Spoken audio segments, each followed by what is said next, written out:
Bersyukur kita pada Allah Subhanahu wa taala, kita sudah dimasukkan kepada bulan Sya'ban. Umum di antara kita di sela-sela ibadah kita selalu berdoa dengan doa Allahumma barik lana fi Rajab wa Sya'ban wa bariklana fi Ramadan. Ya Allah, berkahilah kami di bulan Rajab dan Sya'ban dan sampaikan kami di bulan Ramadan.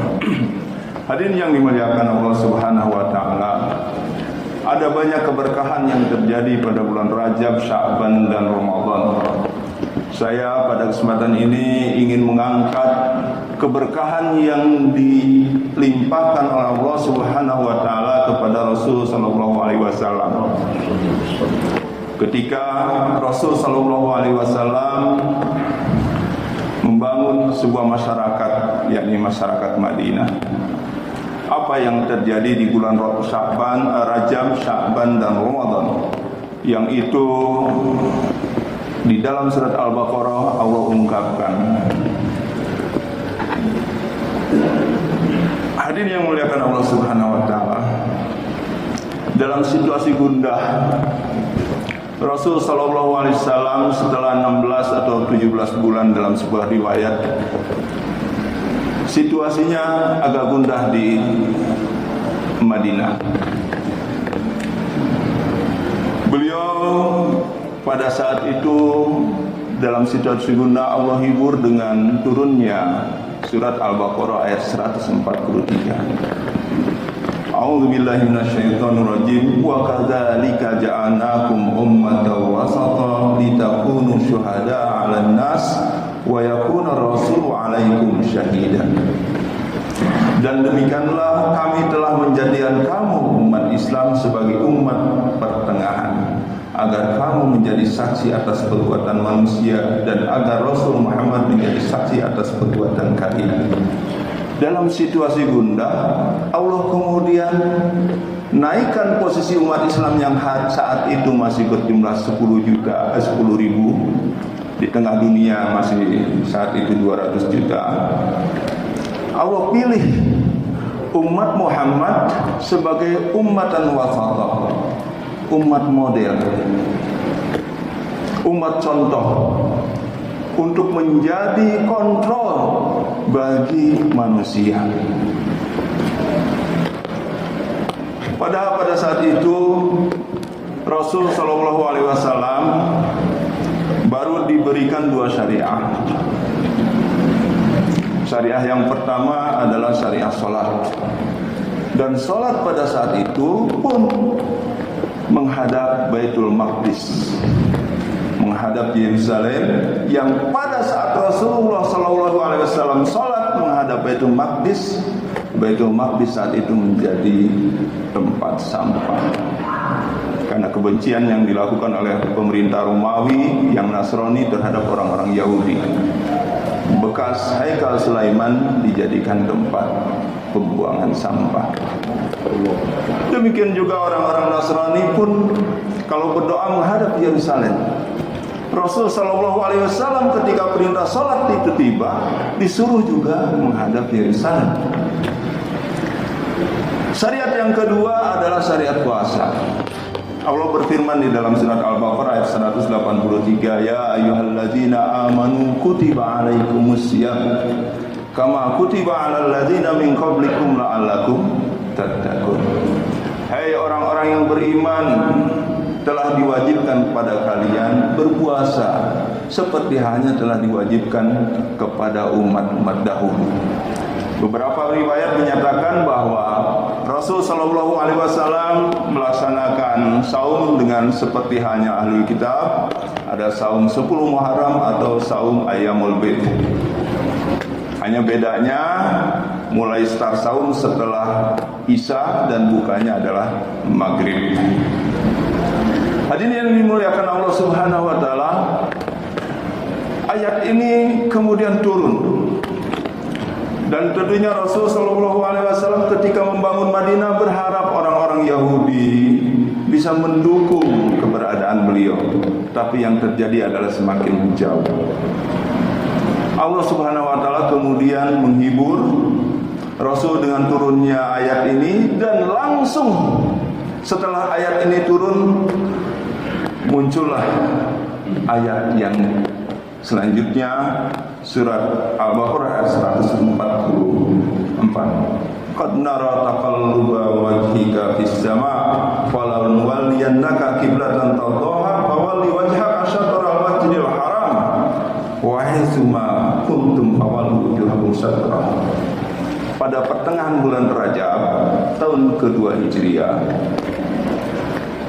ketika salat zuhur di Bani Salamah, saat itu Rasulullah menzaharkan ayat ini turun ketika mengimami salat.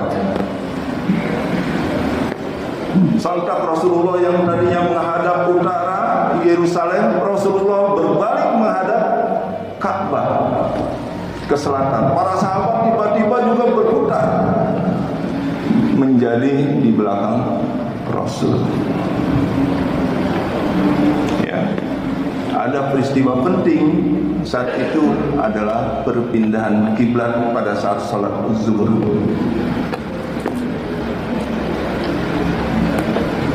Dua pekan setelah itu, setelah peristiwa di mana Rasul Shallallahu Alaihi Wasallam sekarang tidak lagi disamakan syariatnya dengan Bani Israel. Dua pekan setelah kejadian pengalihan kiblat, Allah turunkan surat Al-Baqarah ayat 185. Bertepatan dengan tanggal 2 Sya'ban. A'udzubillahi minasyaitonirrajim. Syahrul Ramadan allazi unzila fihil Qur'an hudal linnasi wa bayyinatin minal huda wal furqan. Faman syahida minkumus syahra falyasum.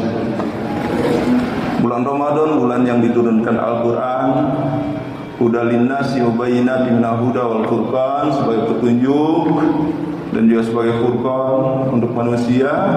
Faman syahida minkum syahra, barang siapa yang hadir di bulan Ramadan, falyasum, maka saumlah kalian. Jadi tanggal 2 Sya'ban tahun kedua Hijriah turunlah perintah saum Ramadan. Sehingga syariat yang sebelumnya mengikuti umat Ahlul Kitab dipotong. Ya. Sehingga umat Muhammad menjalankan ibadah saum hanya di bulan Ramadan wajibnya.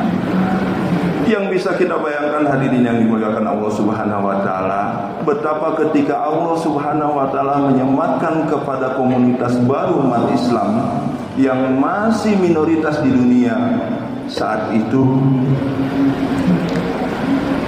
Allah siapkan menjadi model. Dan Allah siapkan dengan dua karakter, yakni dengan pemindahan kiblat di dalam sholat, dan yang kedua dengan saum Ramadan. Pada saat itu terputuslah komunikasi atau terputuslah syariat tentang sholat atau kiblat dan puasa dengan Ahlul Kitab, sehingga umat Muhammad menjadi umat yang independen.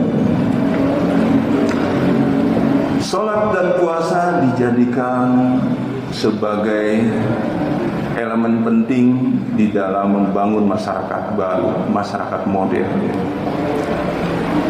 Salat, Allah katakan dalam surat Al-Ankabut, inna salata tanha 'anil fahsya'i wal munkar. Karakter yang dibentuk adalah tahanlah segala bentuk kejahatan dan kemungkaran. Itulah yang dibentuk pada generasi awal. Yang kedua, aqimis sholata liduluki syamsi ila ghasaqil laili wa qur'anal fajr inna qur'anal fajri kana mashhuda wa minal laili fatahajjat bihi nafilatan asa ayyam asaka rabbuka maqaman mahmuda. Salat mengarahkan kepada orang menjadi pribadi-pribadi yang terpuji.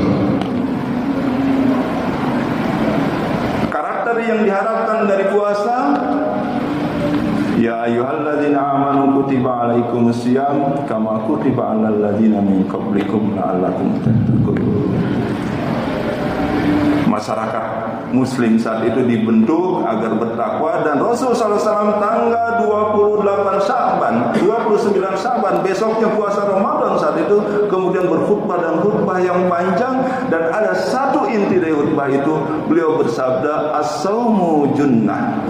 Saum adalah perisai.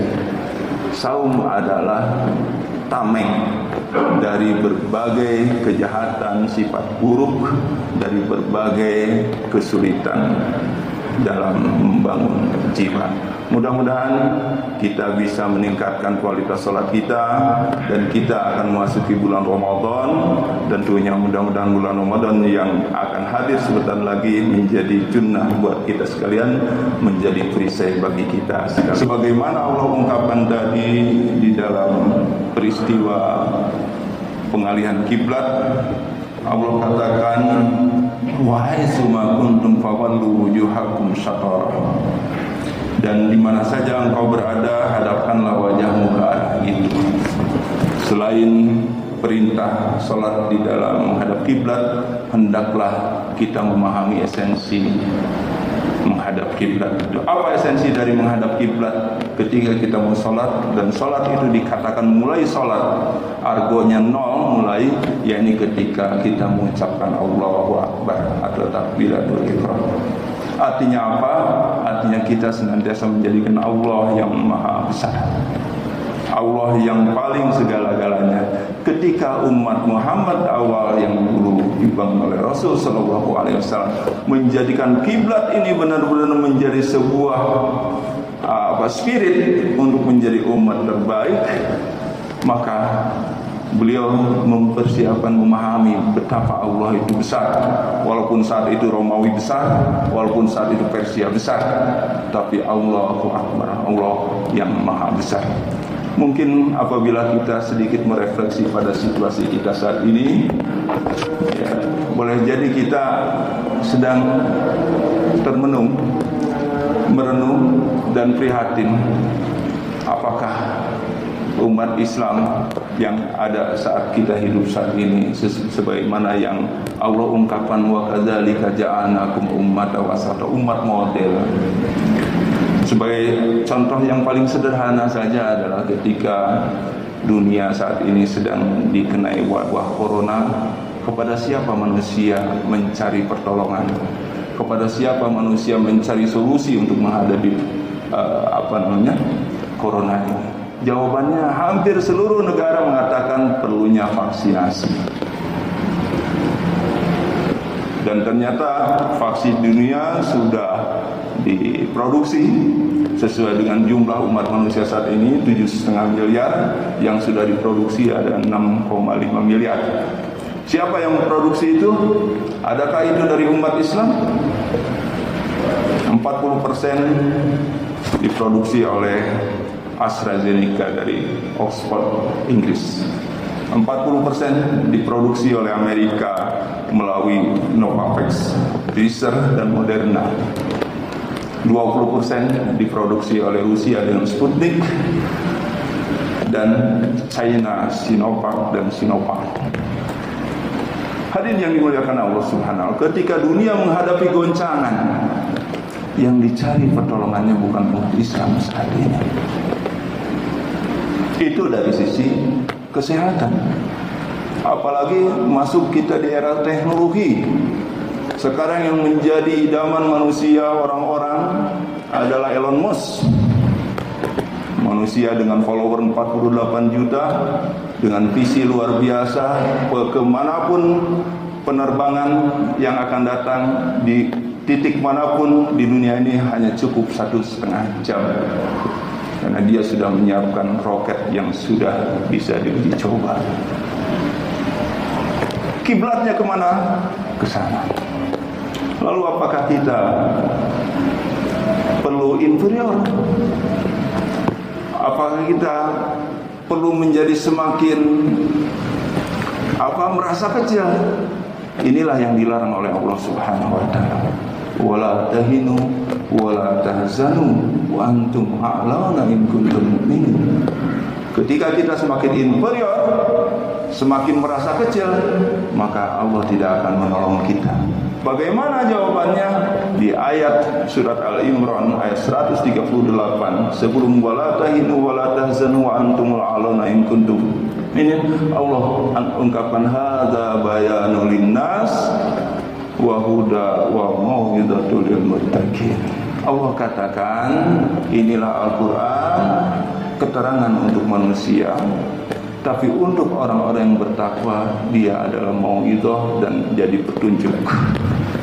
Satu-satunya yang menjadi kelebihan kita adalah Al-Quran. Karena kitab-kitab di umat-umat yang lain adalah kitab-kitab yang sudah tidak murni lagi.